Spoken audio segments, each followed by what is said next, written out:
Right, so hi, I'm back to do another video. Since I haven't made one in about 3 or 4 months, and I still somehow keep getting subscribers. So people are obviously still watching my videos. So I think it's about time I made a new one. I've gotten a lot of requests to do a soft-spoken video. So that's what I'm going to do now. Hopefully this is what you're looking for. I might also mix in a bit of whispering and a bit of sounds, other sounds. We'll see how it goes. Also, apologies because this video might be a bit rambly. I don't really have a set plan of what I'm going to talk about. I'm going to talk about a few things, but it might veer off in a mad direction, so just be prepared for that. Also, again, I don't know how good this camera mic is at picking up my sounds, but hopefully it's gonna help some people. So yeah, the first thing is I just want to say thank you to everybody that's watched my videos, who's liked my video, who's left me a comment or a reply, or left me a suggestion, or upvoted my posts on Reddit. That means so much to me. I love talking and replying and chatting with other people who watch my videos or who just watch other videos I watch. I really love interacting with other people. So feel free completely. I read my emails every day. Anything you post on my videos, I'll be sure to read. I also try my best to respond to anything that's posted, or anything, that you ask me. So, leave me a comment or a reply or a joke or a funny story or anything, and I'll definitely read it. Like, you can be guaranteed I'll read it. Yes, so that's that. Yeah, another thing I want to talk about is Lauren Fenton, who is a very popular ASMR artist. She was on 9 News. I think it's an Australian news station, and I got a on Facebook. She posted a link to the video of that, where they were doing a story about ASMR, and she was interviewed, and she made me so proud. She was so good. She really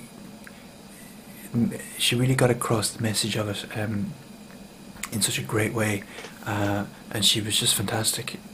And I hope she gets so much more attention, positive attention. I hope she gets so many more subscribers and so many more likes and views and friends on Facebook, because she is one of my favorites, favorite artists. She's so good. I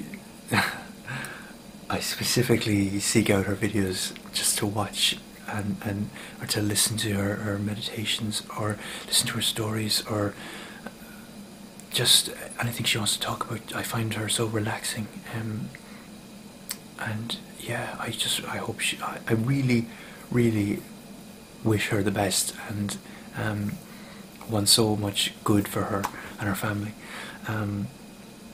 Yeah, and there was some doctor as well on that, that news piece, and he was basically saying, oh well, you shouldn't trust ASMR because it comes from the internet, and the internet isn't reliable. So basically he was what was that? Basically he was saying, because it's because it's from the internet, it can't really be trusted. It's not factual, and take it with a grain of salt. And then they had another fella who was an insomniac, and who was praising it and saying it really helps him just relax and go to sleep, and it's worked wonders. And I mean, there's an entire community around it as well. God, that doctor, he was so bad though. Yeah, so check out Lauren, her channel, and you'll probably get a link to that video. Yeah, that doctor. Blah. Yeah, what else was I going to talk about? Yeah, so right. This is actually my second attempt at making this video, because the first attempt there was so many people walking around. Oh yeah, also my chair is really creaky. I'm so sorry if that's getting picked up, but anytime I move, my back is really sore right now. Because I'm trying to straighten up. But anytime I move, it makes a sound. So yeah, I'm sorry. Yeah, there was other people moving around in my house, and I couldn't really make this video. I couldn't make that video, so I'm making it again. Yeah. Okay, so what I want to talk about, films, because I actually went to the cinema last night. Yay! I got out of the house. Yeah, so I went to see Calvary, which is, I think I'm not even sure if it's been released worldwide. I know it's been released in Ireland and possibly the UK. It was really an Irish film, and with a mainly Irish cast. Brendan Gleeson was the lead, and there was cameos, well not cameos, but you know, there was Chris O'Dowd was in it, David McSavage, Dylan Moore, and I love Dylan Moore so much. He's my favourite comedian. And I loved his character. And there was a whole raft of other people, and they were all in it. And so Calvary, it's basically a story about a priest, and he's going to get killed. He's been told by some guy he's going to kill him in about a week. But you know, it's categorized as a dark comedy, with after having seen it, a strong emphasis on the word dark, and a very, very, very light emphasis on the word comedy. This film was so dark. Oh my god, it was so. It was such a dark film. It was. There was some terrible stories, as in, you know, writing. Like the writers really, really wrote some pieces for the characters. Oh yeah, there's that guy from Game of Thrones. He's some guy, I don't remember. He's like the pimp. You know, he's got all these whores. He's in it. I think his name's Aidan or Adrian or something in real life. I don't know. He's got a mustache. Yeah, so I mean, there was so many dark stories and messages and sort of themes and events that happened, and the ending wasn't really. There was a bit of closure, but there was also not a lot of closure, and it was kind of all over the place. And Brendan Gleeson was in a film in 2000, I think it was 11, called The Guard, and it was written by the same guy, I think. And The Guard was so funny. The Guard was hilarious. It was another kind of Irish film, and I think it's fair to say it was quite focused at Irish humour and stuff. And I loved it. I loved The Guard so much. But Calvary was a different beast altogether. It was it was dark, and there was only smidgens of comedy, but I had seen all the funny pieces in the trailer, and anything that was left wasn't as witty, or it wasn't quite as sharp or as tight as The Guard. I mean, the writing was good insofar as, you know, to take it as a whole, but not as a comedy piece. It wasn't like it was. Yeah, it lacked in the comedy aspect, but dark. If you're into dark, sort of depressing films, watch Calvary. Yeah, Jesus, I was full sure I was going to have like nightmares after it. Not because it was a scary film, but because it was just, it put you in a bad place after having seen it. It's not a happy film by any stretch. Yeah. So yeah, speaking of films, another film that I want to see is The Hobbit, There and Back Again. because I'm a huge fan of Lord of the Rings and The Hobbit and Peter Jackson's films. I love them so much. I can't. I just can't. I can't even describe. The Lord of the Rings is my favourite. I consider those one film. So what's it, like 12 hours worth of footage, you know, in the extended editions, because, you know, the extended editions are the real editions. I love them so much. I can't. I have lost the ability to can. I love them so much, and I seen the first two Hobbit films. I remember when I watched An Unexpected Journey, and we were kind of into the start of it, and I was sitting in the cinema, and I remember thinking this, I wasn't quite sure if I liked it yet. I was thinking, I don't know, I wasn't sure. And then there was a point where they start to fight the trolls, and there's people in my house walking around.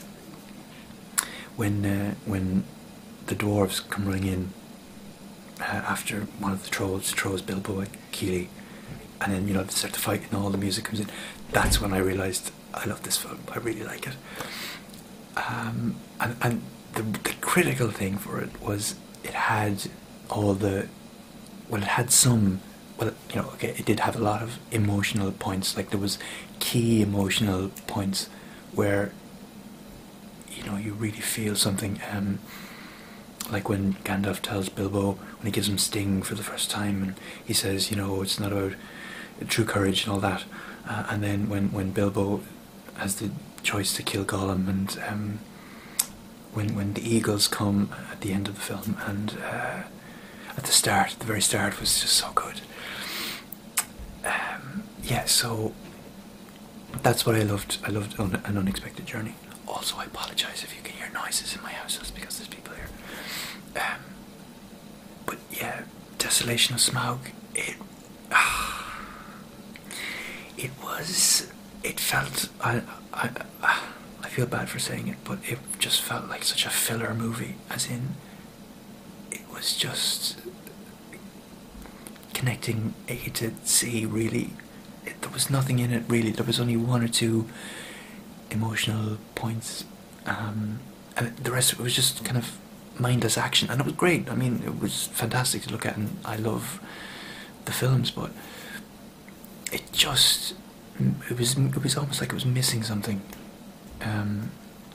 It just didn't have that final push for me to say, yeah, I like that film. But Smaug, the dragon, the effects were amazing. It was super. That was, yeah, that in that regard, it kind of blew me away. So yeah, so I'm looking forward to There and Back Again, because Peter Jackson has said it's going to be the most emotional of all three films. So here's hoping that it's going to just blow my mind. But I'm not gonna. I'm trying my absolute best to tell myself not to watch any trailers, not to watch any potential spoilers or anything. Just go in completely blank, not having seen anything, and just watch it and assume it's going to be mediocre, and then hopefully it's going to just be amazing. There we go. But yes, so The Hobbit, I bought this book about a year before the first film came out, because I'd never read it and I wanted to read it in anticipation. But what I didn't realise when I picked it up was that it was illustrated by Alan Lee, and so throughout the book there's all these paintings. You know, there's Bilbo up in the trees, you know, and all these drawings which actually depict what's going on at certain points within the story, which I think is just, I mean, it blew me away. You know, kind of like mid-chapter to see something like that, you know, was incredible. And then Smaug on the front. But yeah, so I was going to do something. This is a trigger for me, or it quite relaxes me. Okay, so I'm going to just do some sounds. This is one of my triggers. Well, it helps me relax.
also, I'm gonna try this. I don't know if anyone's ever done it.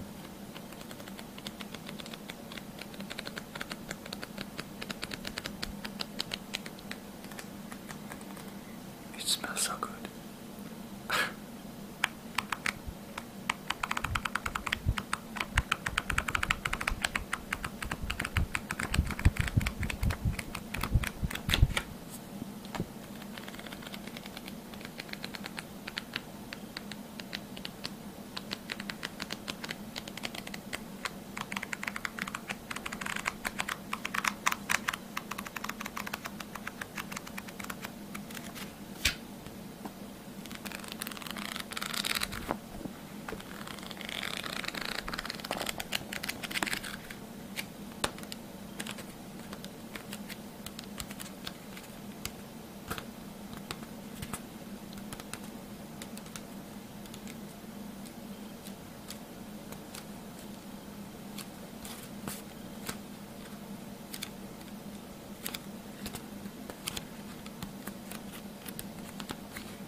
So I don't know how well that got picked up on the microphone. Oh my god, it smells so good. Yeah, so hopefully that helped trigger some people or helped relax people. Really what I hope is that my videos are of some benefit or help people. Because otherwise, what am I doing? I'm just sitting here flicking a book. You know, and smelling the pages. It's kind of weird. But on camera, no less. Yeah, so I really hope that this helps. And if you want to just, leave me a comment or response, just tell me if it did or if it didn't, or what you want to see me do, or if you want me to try new techniques, or if this worked, if you want more of this, or you know yourself. Yeah, apologies if there's jump cuts in this video, but people in my house, I can't predict when it's going to be quiet and when it's not going to be not quiet. I'm not sure if that was a double negative, but anyway. Yeah. Right. Okay, so I'm gonna go. I'm gonna leave you alone now, and you can get on with your life. What I will try and do is, if more people want more videos from me, then I will try and do them a lot more regularly. I know I took a bit of a gap, a bit of a break, so I'm sorry for that. Okay. Yeah, right. Goodbye.